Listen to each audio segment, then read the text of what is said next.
arugula potato salad. So I'll just show you, I've already cheated and roasted the potatoes just in an effort to save time. These were done in my air fryer. They took like 12 minutes.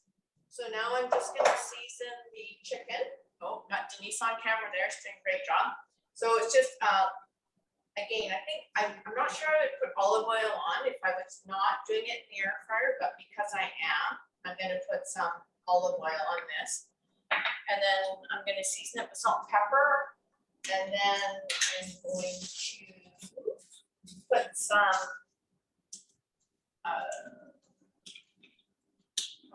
what's it called? Lemon zest. Lemon zest. Thank you, Denise. I knew there was a reason why you're here. Helping. Some lemon zest on the chicken. I'm gonna flip it, do the same, and then it's gonna go in the air fryer. And actually, I actually have a breast and 2 chicken thighs here because that's actually what I have in the freezer. And I want to use this chicken breast up, but you can use whatever chicken you want. Boneless is better.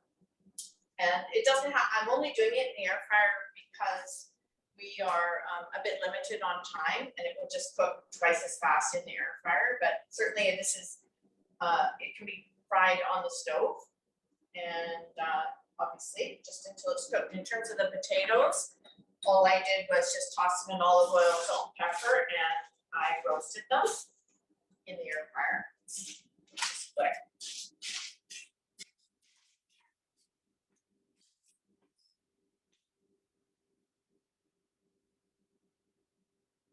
Then I think the plan is I'm going to put these in the air fryer and then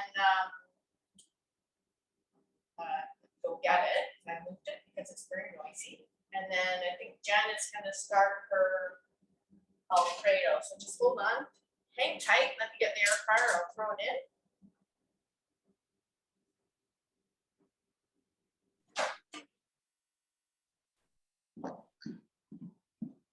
in. Does anyone not have an air fryer? I have an air fryer that I've never used before. I got it as a gift, I think 7 or 8 years ago. Oh my goodness. So mine was a gift from the person that's holding the camera when we moved into our place. And I told her husband I didn't need another appliance. And now you can't live without it. Now I can't live without it, actually. It's true. I love it.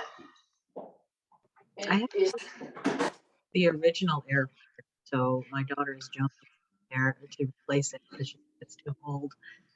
I think we've had it for about 10 years. Yeah. Anyway, so that's it. We can switch over to Jen, and I'm just gonna cook the chicken. Okay.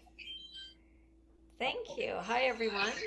Tonight I'm going to be making a 1-pot creamy garlic fettuccine Alfredo that can be made. I have to make it gluten-free for allergy reasons. We have lots of allergies and things in our family, but it doesn't have to be gluten-free and it does not have to be vegan. So you can adapt this recipe to suit your dietary needs and tastes however you like. So I'm going to flip it so you can see what I'm doing. And I'm going to start with just putting some olive oil in the pan. And the recipe says about half a tablespoon. I just sort of blurb it in there. I don't measure that. And we're going to start by taking 4 cloves of garlic, which I've got here already chopped up. This stuff came out of the garden last year and it's very pungent. And throwing that in. And then the recipe said a shallot, which I don't have. So I used some white onion and I did it was a great big onion and I did about 1/3 of it. So, I mean, again, it's a very forgiving recipe. And I just throw that in. And the thing about this recipe is that you make everything in one pot. You're not boiling your pasta separately.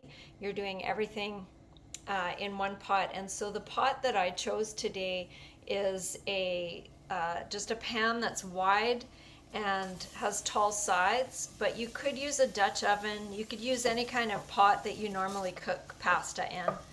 And I'm just going to cook this for a couple of minutes until it starts to turn translucent. And what I did is next I'm going to use 2 cups of vegetable broth. Again, if you don't have to be vegetarian or vegan, you could use chicken broth. That would be fine. And I use one that I don't think it has salt in it. So you might need to adjust your salt if you're using a chicken broth that doesn't have very much salt in it. So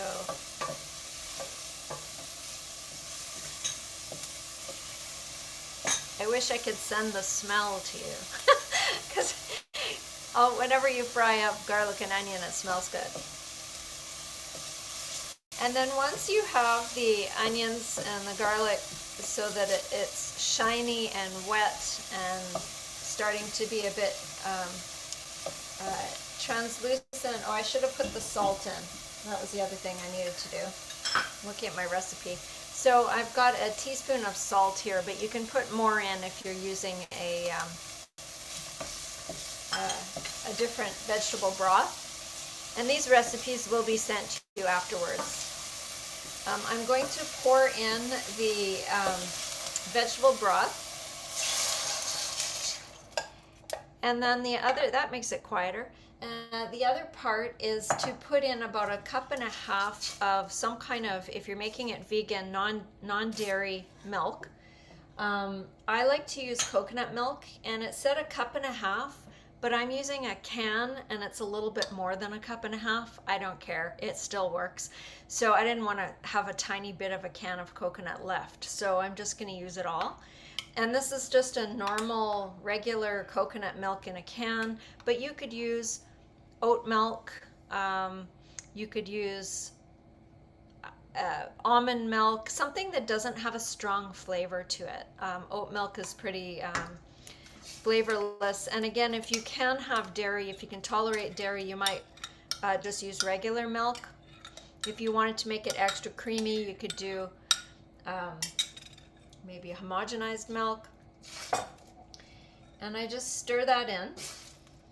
And then it's time already to add the pasta. So I'm using a gluten-free fettuccine. You can get all different kinds of pasta. You can use whatever is your favorite, and it doesn't have to be long pasta. It can be short pasta, and this works as well. What makes it creamy is that you're cooking the pasta right in the sauce. So it really is one pot. And I'm not sure if this pasta is going to fit all the way in. I might have to break it up a bit. Try not to do it making a disaster here.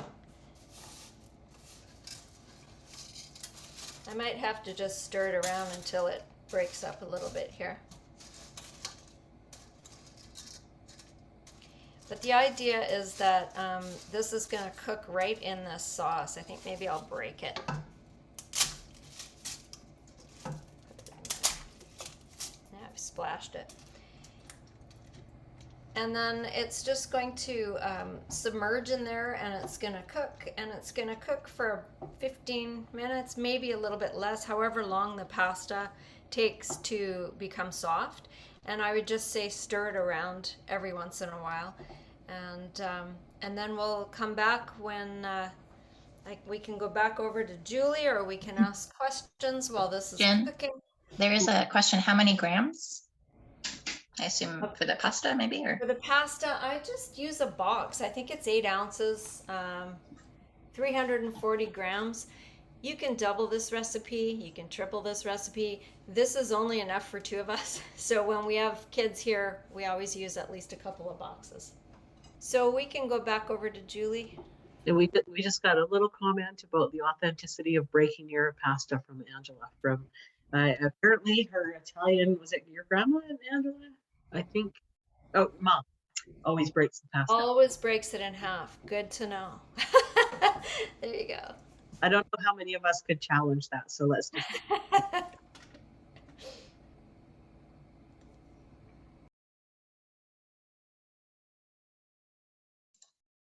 Julie, you got on mute.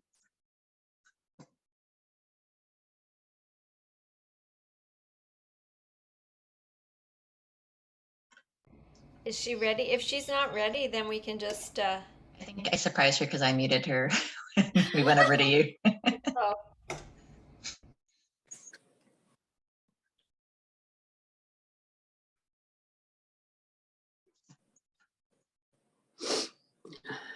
Nope, still muted. Unmute. There we go. Oh, There we go. sorry about that. I think we tried to unmute at the same time you did. So I'm gonna make the dressing for the salad. So it's, you have to play around with it because actually the recipe itself, I play around with it. I find like the sweetness with what they recommend isn't enough, but it's essentially it's 4 ingredients. It's lemon juice, 2 tablespoons of lemon juice from one lemon. And then I'll put in a tablespoon of sugar into the dressing.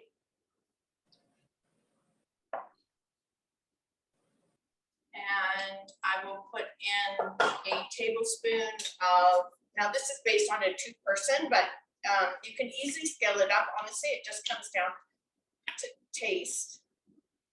So this is whole grain mustard, which actually is I'm gonna put a bit, it calls for a tablespoon, but I'm gonna put a bit more in.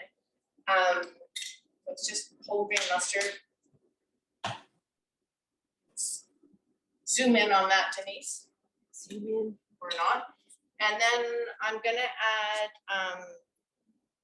3 tablespoons of olive oil. I'm not, actually no, I'm not. I'm gonna start with 2 because I'm not a big fan of really the whole olive oil taste. So I'll start with 2 tablespoons and then I'll taste, well, yeah, I'll taste it and then I'll figure it out from there. So essentially, what I'm gonna do is I'm gonna make the dressing, and then we've got the potatoes here. I'm gonna slice the pears. I'm gonna slice the chicken. I'm gonna put the dressing on, and I will toss it. We've got arugula in the bowls there, and then we will put the mixture on top, and then we'll top it with cheese and toasted walnuts. So it's a very forgiving recipe. Once you get the dressing right. Yeah, it's not sweet enough. As my mom would say, add brown sugar, but I'm not. I'll just add white sugar. And then I guess Denise should be my, tell me when you eat it to make for dinner, but it's hit the mark or not. Okay, so that is the dressing. Put it there. And fresh pears are better than canned pears, but fresh pears are not ripe right now. We bought some, but they didn't pass mustard, so I'm going with canned pears. So you're just gonna slice them up thinly. And if I was doing, I mean, again, it just goes on taste. If you like pears and you want more volume, then add more pears. It's my chicken.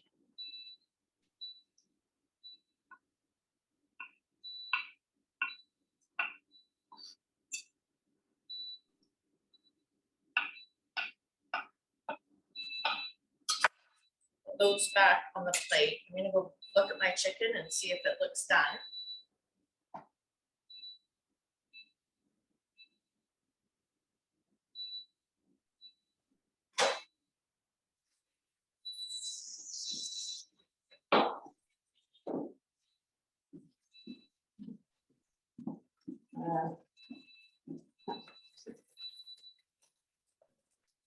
So there's the chicken. I'm actually gonna take it out, and what I'm gonna do is I'm gonna just briefly throw the potatoes back in, because I mean, ideally you would like I mean, I guess it depends if you're doing a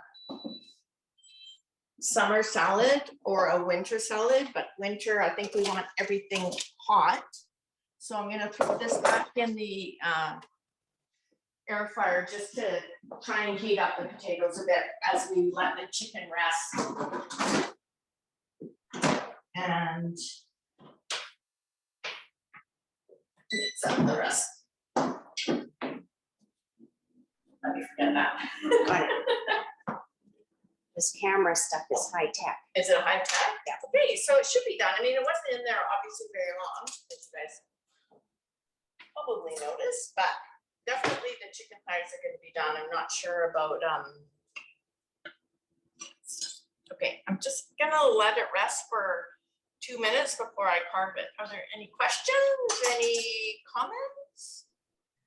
Julie, why do you, oh, sorry.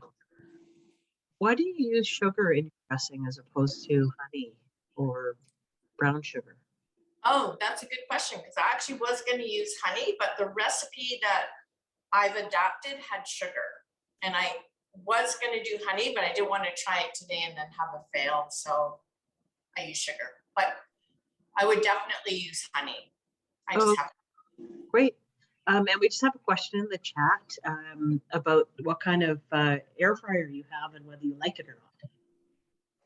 Do you want to go take a picture of it? Okay, walking over to the air fryer. It's like, I think the Costco one. You Costco one, we bought it, I can't remember, caloric. Caloric. Okay. It was at Costco. Very reasonable. Is it just an air fryer or is it one of those multi-cook things? No, just an air fryer. Just an air fryer. Yeah. And do you like it? Love it. That's my cousin Denise saying she loves it. Actually, you know what? I did not want one. And if I have an air fryer, I have an Instapot, and I have a crock pot. And if I had to get rid of anything, I'd get rid of my crock pot before the air fryer. We love, because one of the things is my husband actually will cook with it, even if it's just heating up onion rings or chicken wings or something. Like the guys can figure it out themselves. Both our guys did. Both our guys, that's right. My husband doesn't cook, but he came home with an air fryer and he made onion rings and he said, I don't know why you get so stressed out doing family meals. This is easy peasy. You Yeah. want to serve onion rings. I told him to go to sleep with his eyes open. The knives were in the bedroom. Yolanda, even you can do it. Somebody's asking about what a vegetarian would do with an air fryer. We have one that's part of our toaster oven. It's much smaller, but there's an air fryer setting, and it comes with a basket, and we use it all the time. We use it with like roasted yams, roasted potatoes, roasted broccoli. Oh, yeah. Fantastic. Just Brussels a little sprouts. olive oil and salt. Brussels sprouts are amazing in the air fryer. So we use it all the time, and I would even consider getting a proper one at some point, because this one is very small. The basket's very small. Yeah, So- mine is a decent size. It took me 15 minutes to roast those potatoes that are back in the air fryer right now. Like yes, yam fries, Brussels sprouts. Denise introduced me to this. I have that. Dollar store. Dollar store French fry seasoning, and we use that to do Brussels sprouts in here, and it's one of the first things eaten in the house when we cook them, the Brussels sprouts in the air fryer. So Stick with me, kids. This is what, how big is that? What, 8 by 8? Oh, it's pretty big Like actually. it's what? Yeah, maybe, yeah, 9 by 9, the basket. So it's pretty big. This is 4 potatoes, smaller potatoes that I roasted, but honestly, and funny enough, my husband has been YouTubing air fryer videos, so he's become the expert. Like, there's like ends of recipes. Yolanda, it happens. You get them in air fryer and it all goes sideways, trust me. Okay. Do you want to call out that Paul is very, some of us guys Yep. pick up with Yep. other machines as well, so. Exactly. We got called out as sexist comments. Sorry, Paul, we love you. I'm gonna mix it up. So I've got the potatoes there that I just briefly warmed up because I pre-cooked them earlier, these are from my garden too. I'll just make a note of that from my community garden. So I've got the dressing. I'm gonna dump it in. And I am going to, They want your dish which for the dish? dressing. Oh, I'm gonna put in the pears and I'm gonna put in the chicken.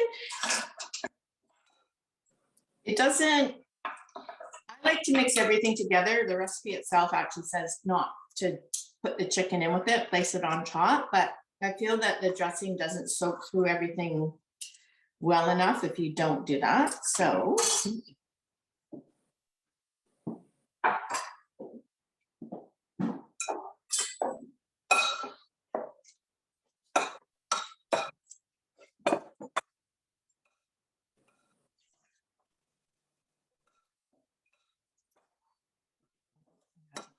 anything. Makes it too much. I don't want to break the pears up. So I'll just plate one so we can see. We have, and it doesn't have to be arugula. It's something I cook a lot with, but it can be a spring mix. It can be whatever you like. It can be spinach. It doesn't, everything here is adaptable. It's just based on the principle of potatoes and chicken and some greens.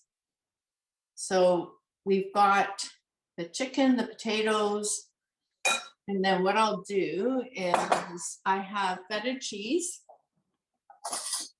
that we will put on top. And again, I've used other cheeses too. If I didn't have feta, and I just Gruyere, Swiss cheese, any cheese that you think will pair well with pears. And then I have some, and again, the only reason I'm not mixing this in, not everyone can have nuts. So we'll just top with walnuts. And again, it doesn't have to be walnuts. And these were just toasted in the frying pan for 4 or 5 minutes, just to bring out the flavor. And there you go. And then the last thing is, if you want to slice up some lemon, squeeze it on top, and there'll be extra dressing in the bottom, so we can always use that to soften up the arugula. And that's Really, it. I wasn't paying close attention when you were talking about the canned pears versus the fresh pears. Are the canned pears poached pears or just like raw pears, or like how? They're poached, so they're canned, so they're soft. Mhm. So if you did fresh, you wouldn't poach them, you would put them in raw? No, raw, you would do raw, but mine just weren't ripe enough to even, like, they'd be way too crunchy. Mhm. So, yeah, you want them on the softer side. So for the canned pears, I used 2 pears, and I think the ones I have were actually ripe, I would probably have just used one because they were much larger. But again, it comes down, if you like pears, use more. And it's good with pecans as well. And that's it. That's the dish. That's beautiful. Thank you, Julie. Does anybody have questions before we flip back to Jen?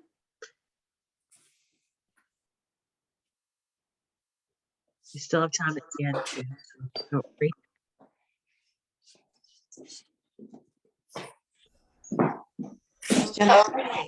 Jen's there now. So, Magic. me? The pasta is all creamy. See that? How creamy is it? Did you say? It's really creamy. Now I'm going to add some things to it. I'm going to add some dried oregano and just a little bit, and some chili flakes. And if you don't like spicy, then don't do that part, but I'm going to add that. And the recipe says to have some parsley for serving, and I didn't have any parsley. So what I decided to do was I had some spinach in the fridge, so I just shredded a little bit of spinach just to give it that little bit of green. to make it look nice. And stir it up, and I'm going to put some on a plate. And it's very warm and very creamy. Hopefully you can see that.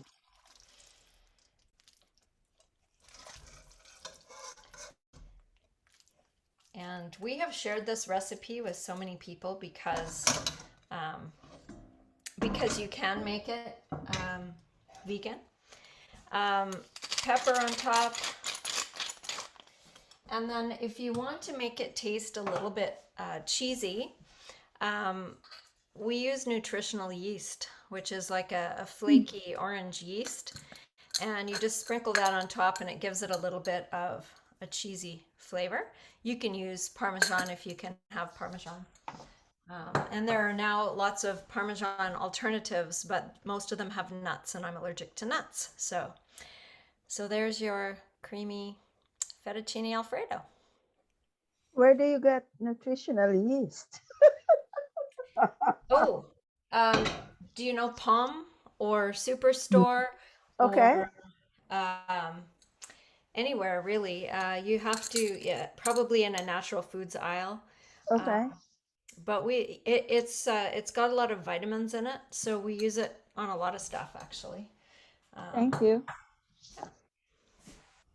Thank you. That's cool. Yeah. And again, you can convert this to non-vegetarian vegan if you want as well. I have a question. Mhm. Could you use soy milk? Yes, if you can tolerate soy, you can. Yes. Thank you. Soy milk goes creamy as well. Hemp milk, not so much. Oat milk goes creamy. Coconut milk is the creamiest as far as the non-dairy. Almond, if it wasn't vanilla or something that was flavored. Yeah. But yeah. Good. Thank you. Actually, I just noticed I'm coming up as Madeline, but Oh. I'm Margaret, and Oh. I've been signing in every month, but I just realized it says Madeline, but that's my granddaughter. She was on the Zoom yesterday when she was here. So I don't know how to go in and change my name from Madeline to Margaret. I'll have to find out from my 10-year-old granddaughter how to do it. We can probably do it. Oh, there it is. You're Margaret now. Oh, perfect. Thank Thank you. you. So, Jen, I have a question. Can you actually taste the coconut milk? Not so much. No. It's The chicken broth probably dilutes it.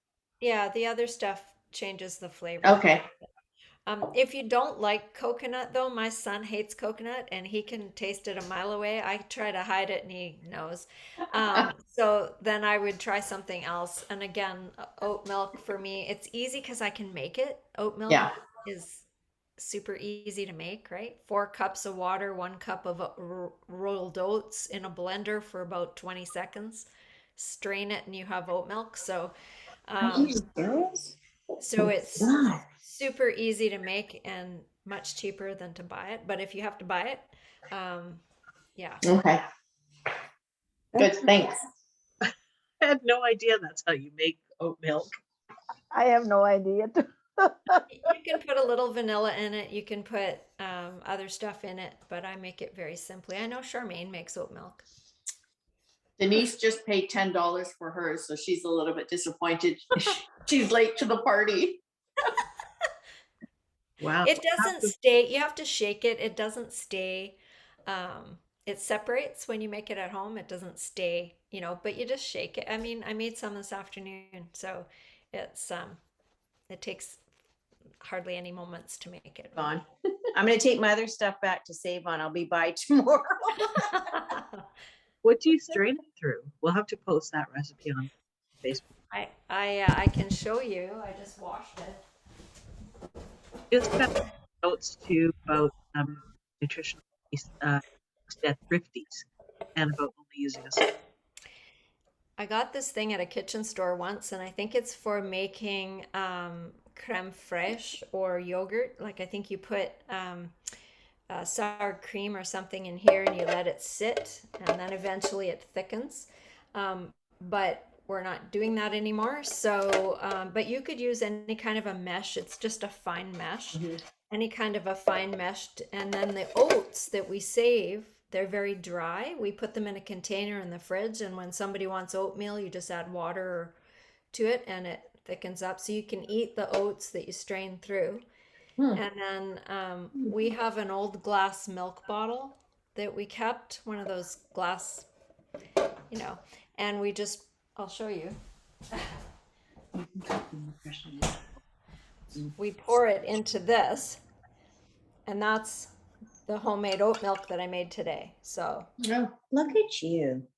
Wow, wow. Amazing. Wow. anyway. What we're learning. The nutritional yeast you can get at Boza Foods too, and it comes in a shaker. It looks like a Parmesan cheese container, and it's quite reasonable, very good. cheap. Yeah. It's good on popcorn. It's really good on popcorn. That's what I just said to Julie. I put it on popcorn. Yeah. Good to know. And you can also marinate your tofu in a bit of soy sauce, and then put nutritional yeast on either side and fry it. And oh, is it ever delicious? Okay. Anyways, just to keep the record straight here. Garrett's the one that makes the oat milk in our house. Oh, okay. Garrett makes the oat milk. Yeah. He has a whole factory set up in our basement kitchen. He puts extra fancy stuff in his. I've heard. He's been putting lecithin in it and cashews, and yeah, he likes to play around with these things. Oh, cool. Great. Oh, thank you, Jen. So do we want to maybe remove or put both Jen and Julie on spotlight and then see if there's any more questions or comments?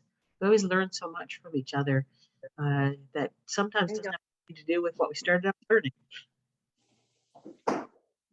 There they are. Our guest chef. Amazing. Anyone have any comments or? Well, I'll be making that pasta tomorrow. Yeah, me too. Before you go to Mexico, Yeah. lucky you. Yeah. Nice. We are So very. I have a friend, Ruth, who has joined us for the first time. So welcome, Ruth. So I hope you'll come again. Oh, you're muted. You're still muted. Bruce, you're muted.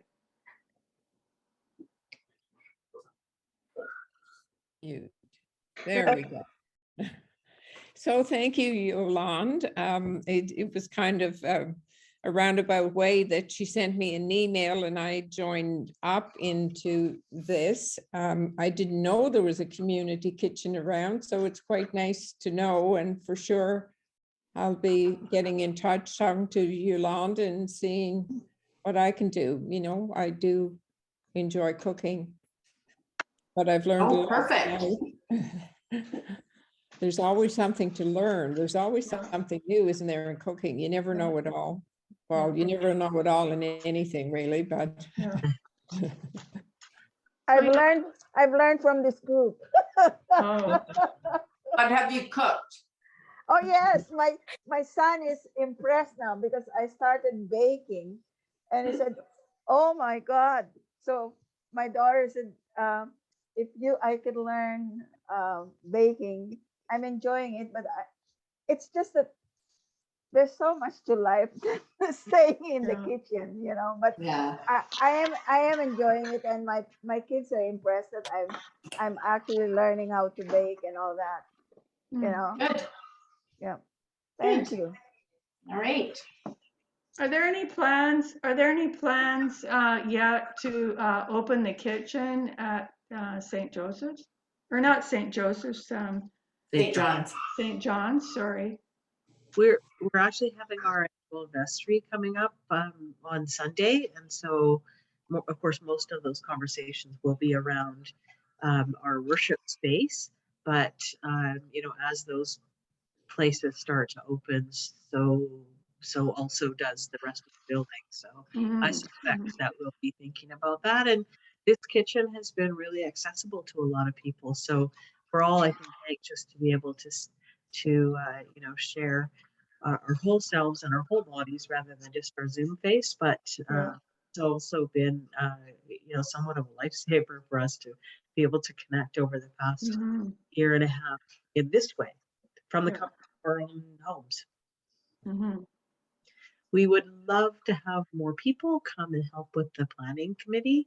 We've been a faithful group of 5 to date that's kept this going in various iterations as we've moved through the pandemic, but we're always happy to have new faces. And even if you just wanted to cook with us, or if you know how to use Zoom and wanted to provide tech or prayer, we'd be happy to have whatever you have to offer.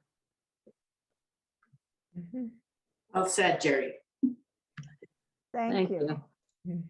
Like every church, anything you have, we'll take.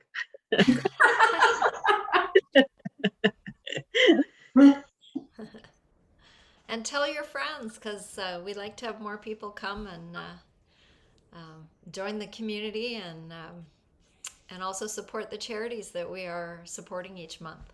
Yes, of course. Can you just tell us again what charity we're supporting this month? Yeah, tonight it's the 3030 Gordon Avenue shelter. So that's the homeless shelter in the Tri-Cities. I think it's a Port Coquitlam. It's on the border of Coquitlam. No, it's Coquitlam. It is Coquitlam. Yeah, okay. So it's right So there. it's Rain City Housing. And it's Rain City Housing Society. It's behind the superstore. That's right. Yeah. So if we donate through our church, we just put on the bottom of the donation Rain City Housing. Or Spring Street Community Kitchen, Charmaine. Oh, okay. Right, Okay. if you go through the giving the link on the website to giving, you can actually select Spring Street Community Kitchen. Okay. And so it will go there. And if you're doing by check, then yeah, as long as you say Spring Street Community Kitchen, then it will go through to the, Okay, so it's always Spring Street Community Kitchen, and then they direct it to where it's going this month. Yeah. Yes. Okay, Yeah, perfect. it's on the, but you name it to the church, right? It has to be named to the church, but designated for the Spring, if it's a check. Yeah, okay. Yeah. Okay, So yeah. in the chat right now are the links to Oh. Inlet and St. John's, so you can go through either link. Okay, that's good. Yeah, and actually, I forget, I'm not 100% of the total, but we've raised, between us, the 2 churches have raised almost $2,000 to local charities since we started, which is pretty amazing. Yeah. Yeah, it is. Yeah. So, Yeah. And Yeah. at the time of COVID. yeah, exactly. Yeah, at the time of COVID. So Yeah. yeah. Yeah. And I'm always happy to come to this group. Mhm. They lift me up. And We likewise. tease you.